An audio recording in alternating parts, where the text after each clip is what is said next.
debemos reconocer que de todo este enorme tramo de la 26 que aún no termina, estas son las obras que llegan a su fin en el preciso momento tal cual fueron acordadas. Que no son muchas en la 26 que se puedan dar el lujo de decir lo mismo, pero que cada vez deben ser más, la mayoría, ojalá la totalidad, a menos que la fuerza mayor se imponga, de las obras públicas que de ahora en adelante continúen o empiecen en la ciudad de Bogotá. Que serán muchas, porque esta es una ciudad en construcción, como la inmensa mayoría de las ciudades latinoamericanas, se transforma permanentemente. Aquí lo veremos. El puente será testigo finalmente de una serie de transformaciones. Me quiero referir a algunas. Al lado derecho ya no está la Plaza de Toros, está la Plaza de la Santa María, que será un escenario. A los españoles no les gusta que hable mucho de esto, pero bueno, que será un escenario de cultura, de deporte. Cada vez congregará más ciudadanía diversa alrededor del goce de la cultura. Y al lado el planetario, que también se va a transformar. Será moderno, será un verdadero planetario, también será un centro de cultura, de museo.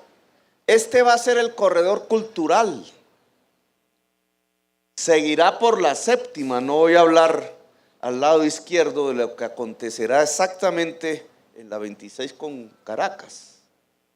Entre Caracas y décima, aquí visualmente, tendremos una de las principales estaciones del transporte bogotano, pero no será una simple estación, a diferencia de todas las que se han hecho. La concepción con la que fueron hechas, estaciones enjauladas, que no son más que eso, finalmente, la forma para obligar y controlar a la gente para que pague el Transmilenio. Esta estación será más que eso, será realmente la primera estación moderna de la ciudad de Bogotá. No solamente con el servicio de cómo tomar un bus, quizás otras formas de transporte, sino con adecuaciones que permitan que la gente no solamente pase por allí, sino que se quede, que disfrute, que pueda quedarse allí. Una estación moderna que va a vincular comercio, que va a vincular vivienda, que va a vincular incluso vivienda de interés prioritario, de acuerdo a nuestro programa, que va a vincular oficinas, que va a tener torres, que va a tener escenarios para la cultura. No me quiero alargar en estos episodios. Este puente también será testigo de un cambio en la manera de ver nuestra movilidad. Y la vamos a ver de dos lados, por arriba y por abajo. En ambas direcciones, en ambos sentidos geográficos, la movilidad se va a transformar. Por arriba, en dos grandes dimensiones. Lo que va a pasar por aquí encima serán carros por ahora. Pero lo que va a pasar por aquí encima definitivamente es un tranvía. Y le voy a poner el nombre tranvía porque finalmente metro ligero, LRT, etcétera, todo significa lo mismo. Nos quisieron confundir en unas discusiones hace unos meses que son carreta. Por aquí va a pasar un modo férreo, como antaño, antes de 1948, exactamente un 9 de abril, pasaban. bajo los insucesos del 9 de abril, cuando asesinaron a Jorge Eliezer Gaitán, la extrema derecha, después de que Gaitán había querido modernizar la ciudad y se ha constituida en un enorme liderazgo popular, aprovecharon los hechos del asesinato y la insurrección popular para acabar el tranvía. Porque ciertos intereses no estaban de acuerdo en que la ciudad pudiera desarrollar un modo férreo, eléctrico y público. Como en Estados Unidos, donde también quemaban de manera menos dramática los ferrocarriles, aquí hicimos exactamente lo mismo para darle paso a una única manera de movernos en la ciudad, el bus privado. Desde entonces nuestra ciudad tiene un caos en el transporte, que hemos venido solucionando con grandes golpes a veces durante las últimas décadas, pero esa es la realidad de nuestra ciudad. Pues desde el 9 de abril de 1948 a la fecha, ahora nosotros queremos que vuelva a pasar un tranvía. Pero un tranvía no solamente férreo, no solamente eléctrico, sino hipermoderno, que le permita mostrarle a la sociedad bogotana los avances tecnológicos que en los últimos años el transporte público masivo de pasajeros ha tenido, que nos permita acercarnos a eso que se llama la movilidad humana. No solamente tendremos buses, tendremos líneas férreas, corredores férreos, no solamente ligeros como el que pasará por aquí, sino pesados, el metro. La ciudad será multimodal en su transporte, será mixta en la propiedad de ese transporte y tendrá como prioridad en las formas de movilidad, después del peatón, el modo férreo y el sistema de transporte público masivo.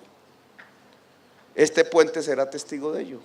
Este puente se ha construido para que por aquí pase, por encima, el tranvía de la séptima, de una manera moderna, pero recordándonos un día, el 9 de abril de 1948. Porque quiero que recordemos que la avenida que pasa por aquí abajo no se llama la 26. La avenida que pasa por aquí abajo se llama Avenida Jorge Eliezer Gaitán. Por tanto, es sintomático este sitio, lo que vamos a hacer, el corredor cultural, lo que vamos a juntar, lo que va a pasar por aquí encima. Pero precisamente porque va a ser un modo férreo, no contaminante, eléctrico, no ruidoso, angosto, entonces este va a ser un sistema que va a convivir, que va a ser convivial con la principal forma de movilidad que los seres humanos tienen: caminar. De aquí para atrás está la séptima peatonal. Se preguntan en los medios la gente, bueno, ahora que ya se hizo el puente, ¿ahora qué va a pasar con la peatonalización de la séptima? Que incluso perdió algo de dinámica en los últimos tiempos, algo de esfuerzo público que había que mantener precisamente para que adquiriera la forma que nosotros queremos que tenga. ¿Puede un sistema público de transporte convivir con una vía peatonal? Sí. Y lo vamos a demostrar. En realidad vamos a trazar las medidas que nos permitan aquí atrás una cuadra más atrás, porque aquí hay una oreja que se va a utilizar para el puente, que permita utilizar la séptima de manera peatonal, pero de una manera más dinámica, que haga revivir su comercio, que haga revivir su estética, que asegure la séptima, es decir, que profundice la seguridad de la zona que se ha venido descuidando, con un criterio diferente de manejo del trabajador ambulante, de la trabajadora ambulante, que haga de la séptima lo que nosotros queremos, y es que se convierta no solamente en un paseo comercial, en un lugar para estar, no solamente para andar, sino también en un corredor cultural. ¿Cómo combinaremos el transporte público masivo con la séptima peatonal? De tal manera que este puente tenga un uso permanente, no solamente por peatones, sino también por vehículos. La secretaria de Movilidad nos lo comentará en una rueda de prensa para profundizar en el tema. No solamente hacia atrás, no solamente encima, sino que pasa por debajo. Por debajo tenemos el que llamamos hoy Transmilenio en su fase 3. Aún no pasa por aquí, pasa hacia el Parque Tercer Milenio exactamente. Esta vía ya prácticamente se está concluyendo. Obviamente, una vez se terminen las obras que tenemos a la derecha, Transmilenio pasará por debajo. Pero cuando pase el bus rojo por debajo, ya no va a ser exactamente Transmilenio. Es más, no se va a llamar realmente Transmilenio ni fase 3. Se va a llamar el Sistema Integrado de Transporte Público. Y esta es otra de las grandes transformaciones de las cuales aquí tenemos que hablar.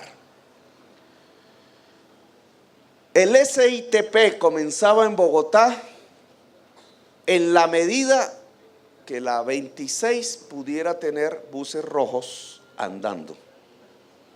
No había otra forma de comenzar.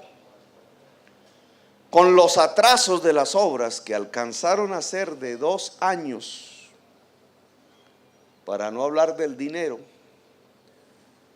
pues prácticamente el SITP estaba condenado a que no pudiera comenzar en la fecha estipulada por los contratos con los operadores privados del transporte, lo que hubiera llevado al distrito, o sea, a la ciudadanía toda, a pagar unas enormes cuotas de indemnización con dineros públicos. Varios empezaban a restregarse las manos pensando que eso iba a ocurrir. Nos dedicamos incluso silenciosamente, y Mafe es una protagonista central de ese episodio, a lograr que las obras estuvieran listas a tiempo para el SITP, no porque estuvieran listas de acuerdo a los contratos, que como ya sabemos, ya llevaban 2 años de retraso.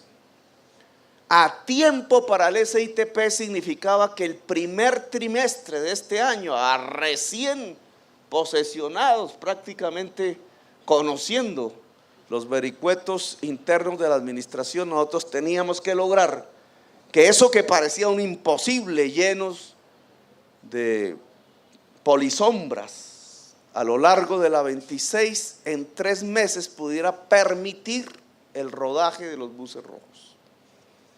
Porque ahí iniciaba el SITP, y si ese bus rojo andaba por allí, nadie podía decir que el SITP se había demorado por culpa del Estado, es decir, de la ciudadanía. Es decir, nadie podía empezar a preparar con sus abogados las demandas cuantiosas que, sin prestar servicios, podrían acontecer sobre el distrito para sacarle el dinero público.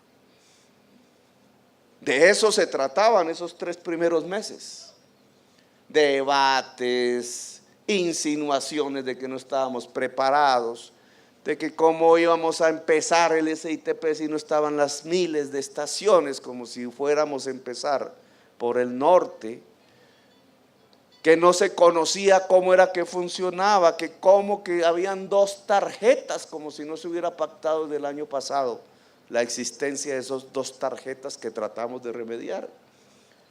Pues total es que esta administración logró que en ese primer trimestre lo que parecía increíble sucediera. La 26 estaba lista para que rodaran los buses. Y al estar lista para que rodaran los buses, el primer bus rojo en rodar daba inicio a un nuevo sistema de transporte.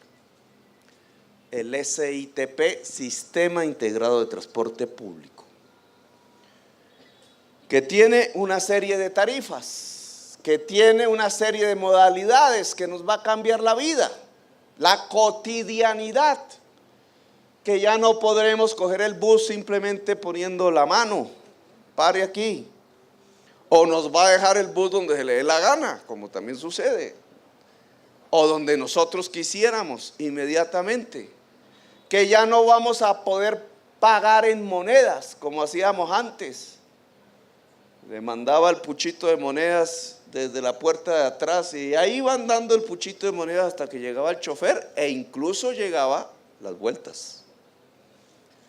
Por eso eso de que nosotros no, la honestidad y todas esas cosas es carreta. Yo nunca vi que las vueltas no retornaran. Había un pacto, digamos, dentro de la comunidad de quienes tomaban el bus urbano tradicional entre chofer, ciudadanos, ciudadanas, para que la cosa funcionara más o menos. Se pagaba. Eso ya no va a volver a suceder. No van a haber monedas. Van a haber paraderos fijos donde hay que ir a tomar el bus, cerca de la casa. Y allí nos iremos a subir en un bus, que puede ser hasta una buseta, y no pagaremos en moneda, sino en una tarjeta. Clic. Y ahí se registra el valor del pasaje. Obviamente compraremos son las tarjetas. Y esa tarjeta nos permitirá subirnos a otro bus hasta el último registro, que serán 75 minutos, con el mismo valor, generalmente. Y entonces, ¿eso qué significa? Que podremos ordenarnos mejor, y algo fundamental, que dependiendo de las tarifas, ya no una minoría de la población, 1.700.000 de 6 millones, sino incluso podría resultar que la totalidad de la población tomase lo que hoy llamamos un Transmilenio.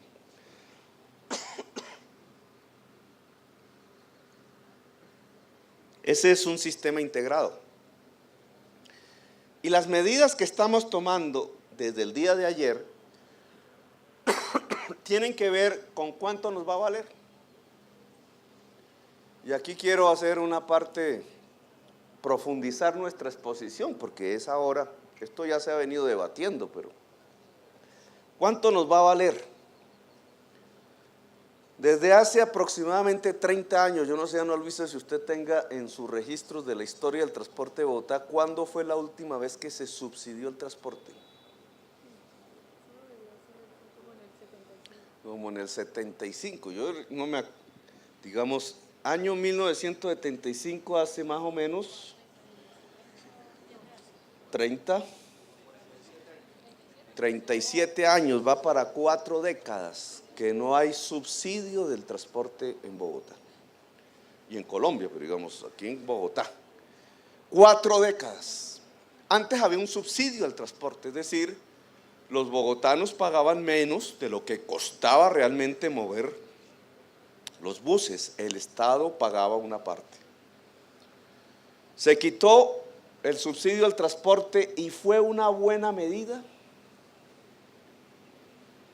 Fue exitosa la medida de quitar el subsidio al transporte en Bogotá.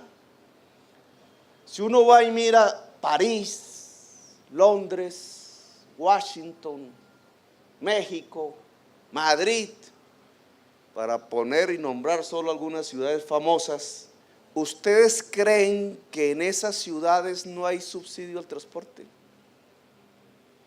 En todas las ciudades del mundo más importantes, por lo menos de las que tengamos conocimiento, en el día de hoy, a pesar del libre mercado, del neoliberalismo, de que hay que acabar con todo el asistencialismo, etcétera, etcétera, etcétera, hasta el día de hoy, incluso Santiago de Chile, del que nos calcamos un poco de teorías, tienen subsidio al transporte. Nosotros decidimos no cobrarlo. ¿Y qué significa no cobrarlo? Que todos los pasajeros del transporte público pagan lo que cuesta mover, lo que vale tener y las utilidades de quienes son dueños del transporte público de la ciudad. La gasolina, las llantas, el chofer, mal pago, bien pago, las utilidades del propietario, los viajes de los hijos del propietario a París, los vidrios, los parabrisas, etcétera, etcétera, lo pagan los pasajeros. Desde el primer milímetro hasta el último milímetro. ¿Y quiénes son los pasajeros del transporte público masivo de la ciudad? Pues no es exactamente los sectores más pudientes de la ciudad. Ellos se mueven de otra manera. Quienes se mueven en el bus son las y los trabajadores, las y los empleados, los y las estudiantes, los pensionados. No son los sectores más pudientes de la ciudad. Es decir, que le estamos cargando al cuerpo mayoritario de la sociedad, pero la menos pudiente, el pago completo de los costos operacionales del transporte en la ciudad, incluida las utilidades de los propietarios del transporte. Y eso lo hemos hecho durante 40 años. ¿Qué es lo que a partir de ayer va a pasar en Bogotá? Que esa historia de 40 años termina. Que empieza a existir, tal como lo aprobamos en el Plan Distrital de Desarrollo Bogotá-Humanayá, un subsidio al transporte. Es decir, que el transporte de Bogotá va a ser pagado entre tres. Una parte entre los propietarios, otra parte por el Estado distrital y otra parte por los pasajeros, no exclusivamente por los pasajeros. ¿Y de qué manera lo vamos a hacer? Diferenciamos tarifa técnica, que es lo que le interesa al propietario del transporte privado, de tarifa al usuario. La diferencia entre la tarifa técnica y la tarifa al usuario es el subsidio del Estado. La diferencia entre la tarifa técnica del año pasado y la de este año y de la que se pueda construir en los próximos años es el traslado de la eficiencia que antes se apropiaba el transportador privado para sí mismo al Estado ahora y a la ciudadanía. Un poco confusa la fórmula, pero ese es el sentido de la política que hemos implementado. Es decir, que va a haber una separación. Antes los pasajeros pagaban como tarifa al usuario la tarifa técnica, y la tarifa técnica siempre subía. De tal manera que si había un invento, una reducción de costos por una caída del precio de la gasolina o del diésel, eso no iba al usuario, eso iba a la tarifa técnica, al propietario. Ahora no es así.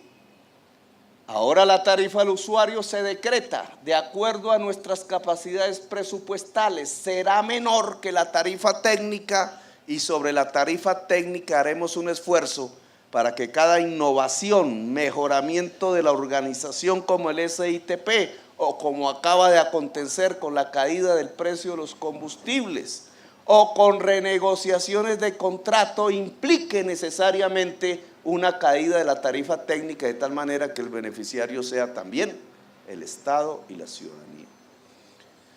Eso se refleja en este decreto, que es el decreto 356 del 23 de julio del 2012,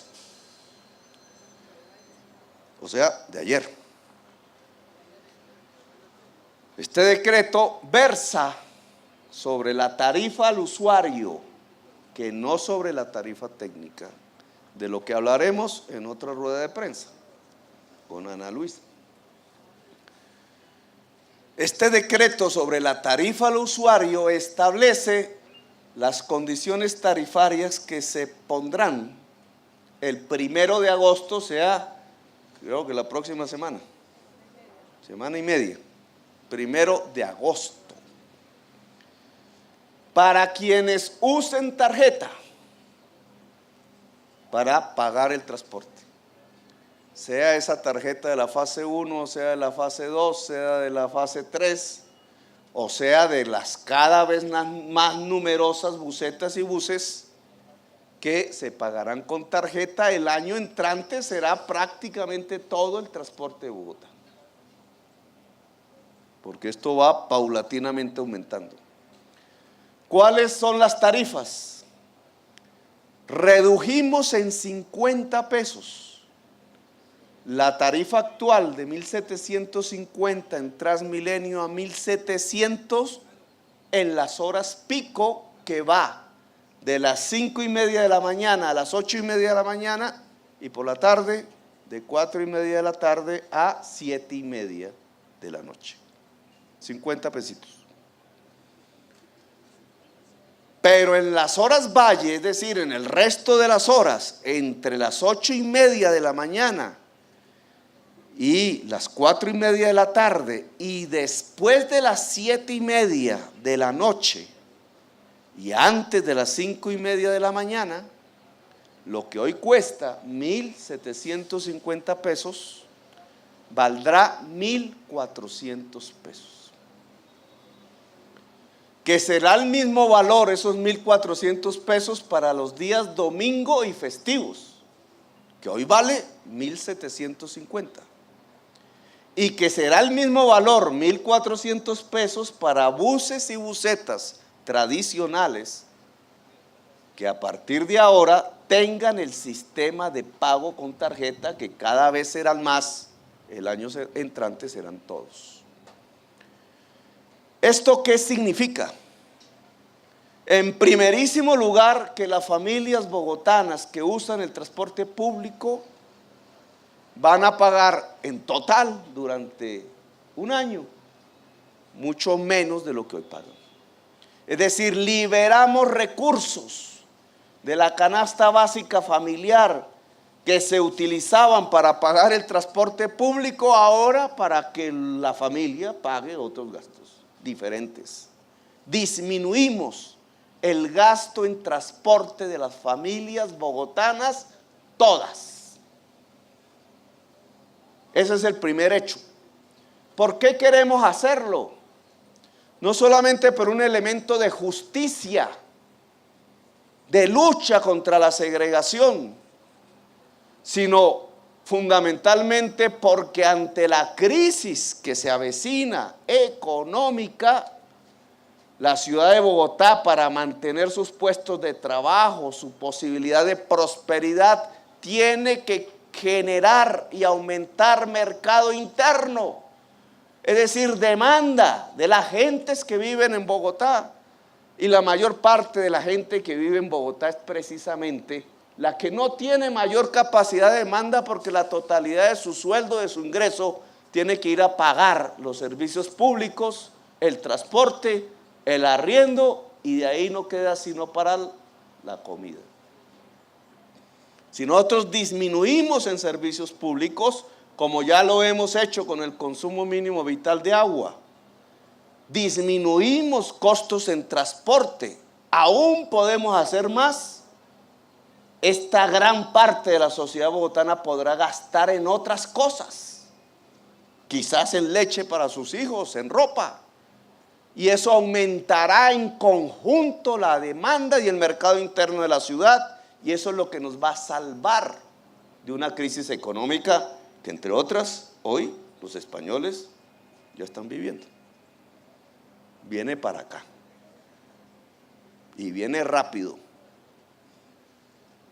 Pero además, ¿por qué ponemos 1.700 en hora pico y 1.400 en hora valle?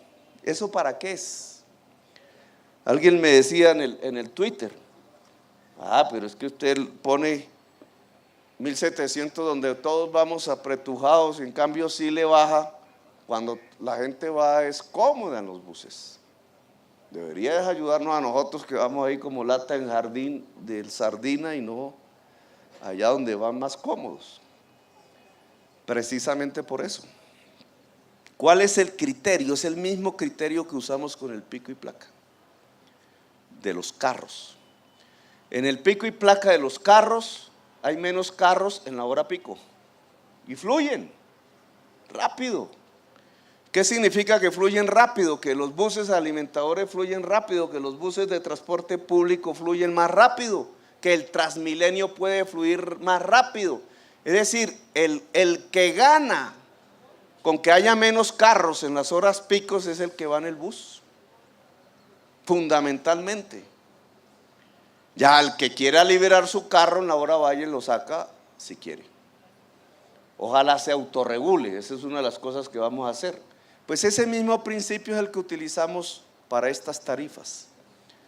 Una parte de la población, lo mismo que sucede con los carros, que como puede sacar el carro, entonces usa la hora valle para sacar su carro, se ve un poco más congestionada la ciudad, pues una parte de la población que asiste a las estaciones en la hora pico, sabiendo que le va a costar más barato media hora, una hora después, a las 9 de la mañana, a las 9:30, va a intentar acomodar su horario para gozar la rebaja de tarifas, y entonces va a usar el Transmilenio a las 9, 9:30, 10 de la mañana, y va a intentar regresar más tarde, cuando también es más barato, a las 8 de la noche, 8:30, es decir, personas que pueden acomodar su horario. ¿Eso qué provoca? Dos cosas. Una, que entonces los que van en lata de sardinas van a ir en menos lata de sardinas. Es decir, vamos a ganar comodidad en la hora pico. Eso lo vamos a medir a partir del 1 de agosto. Vamos a ver si funciona. La diferencia tarifaria tiene que ver con lograr más comodidad para los usuarios, que son la mayoría de la hora pico de la ciudad. ¿Y qué más va a funcionar? Que entonces en hora valle habrán más buses, más gente, cambios de horario. Al haber más buses, más gente, incluso gente que hoy usa la moto, gente que hoy camina obligadamente, gente que solo sale uno por familia porque no alcanza la plata, entonces hoy determinará sacar 2 por familia, y eso significa más ingresos para el sistema de buses, y esos mayores ingresos son los que van a ayudarnos a financiar el subsidio para aquellos que piensan que esta política no es sostenible. Es decir, vamos a aumentar la demanda por transporte público masivo en la ciudad, porque después del peatón la prioridad es el transporte público masivo. Y adicionalmente, que es una orden del Consejo, pero queremos volverla realidad, se había quedado en las palabras, vamos a comenzar una política de subsidio a poblaciones específicas. 2 fundamentalmente son las que tenemos en mente: las personas de la llamada tercera edad y los jóvenes y las jóvenes estudiantes. Comenzamos por la población de la tercera edad. La población de la tercera edad pagará, de acuerdo a este decreto, no 1,700 pesos en hora pico, sino estoy hablando de Transmilenio, sino 1,500. Pagará 1,400 en hora valle como los demás. Y cuando se trate de los buses comunes y corrientes que tengan tarjeta, pagará 1,250 y no 1,400. Es decir, una tarifa diferencial para ayudar y proteger los ingresos de la población de la tercera edad, alguna de la cual es pensionada, mal pensionada, pero la mayoría de esa población en Bogotá no tiene ni siquiera pensión. Es una forma de ayudarla. Este esquema tarifario, el 2, el 3, el 4, el 5 de agosto, lo vamos a ver, que comenzará de lleno en todo el Transmilenio y paulatinamente en los buses y busetas comunes y corrientes, debe garantizar, ese es el objetivo, más gente de la que hoy hay subiéndose a buses en hora valle. Y entonces el sistema se podrá volver sostenible hacia el futuro, incluso con los retos del año entrante del SITP. Debe garantizar, lo veremos el 2, el 3, el 4 de agosto, mucha más comodidad de los actuales usuarios del Transmilenio en hora pico. Ya lo veremos y lo mediremos. Y debe garantizar una mejor vivencia, un mejor vivir a nuestros viejos y viejas. En primer lugar, siempre me dijeron, ¿y por qué no primero los estudiantes? No, yo preferí la tercera edad, porque creo que se lo merecen.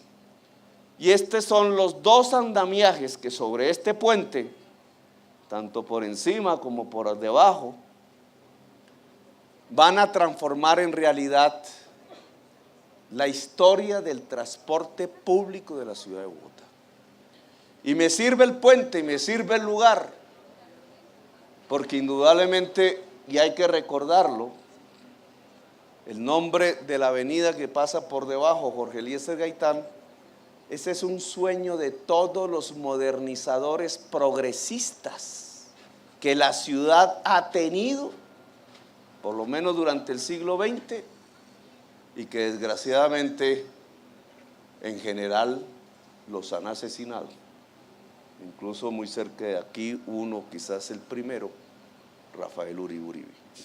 Gracias por haberme escuchado, muy amables. Espero que los medios puedan tomar nota de las medidas que estamos implementando.